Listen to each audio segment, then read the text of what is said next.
by digital currency, by digital Chinese currency. Why? Because frankly, our central bank has been slow, and there's an appointment coming in January of 22. The president's got to decide whether to change over who's leading the Federal Reserve. The Federal Reserve runs our payment system, and I think we need to move that Federal Reserve into the modern era. What about in 5 minutes if we hear that the world is trading oil in this digital yuan?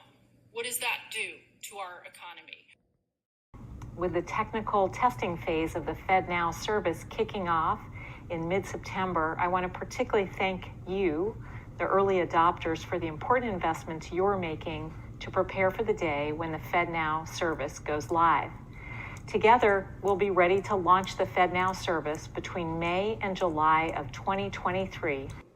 If we don't have a recession in 23, don't know the timing, but certainly by the end of 23, I will not be surprised if it's not larger than the so-called average garden variety.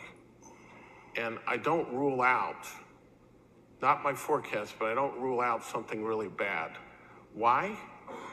Because if you look at the liquidity situation that has driven this, by a record $1 trillion. That's the sort of headline story, the calculations that Bloomberg has been doing. Some are saying this is some kind of canary in the coal mine. Why is this grabbing so much attention?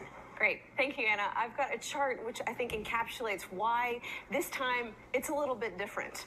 This is a chart with these white bars of quarterly change in global currency reserves, and this blue line is the Bloomberg Dollar Spot Index. So if we just look at what's happened recently, we've had a huge strengthening in the U.S. dollar and a dwindling of foreign currency reserves. This reflects countries like the Czech Republic, India, intervening in their FX markets to support their currencies. Now, if we take a step back and compare this to last time we had stress like this, in 2008, for example, countries across the globe, or foreign currency reserves across the globe had already been built up. You could almost picture it like their war chests were ready. We had the slowdown that 2008 brought. We had the Fed releasing dollar liquidity into the market via their dollar swap lines, and then after that we saw the dollar retrace. It's almost like they had enough fodder in their back pocket to weather this crisis. Now, if we take what Mary Daly told us yesterday, that it's a very high bar for the Fed to pivot here, they're not done with their inflation fight. You look at this and you think their war chests are already depleted. The dollar might not be peaking, and this might come back to haunt them because foreign governments and foreign central banks need these currency reserves, because what happens when, for instance, a bank within their economy or a large corporation all of a sudden needs some dollar funding? They turn to the central bank. That's their emergency outlet.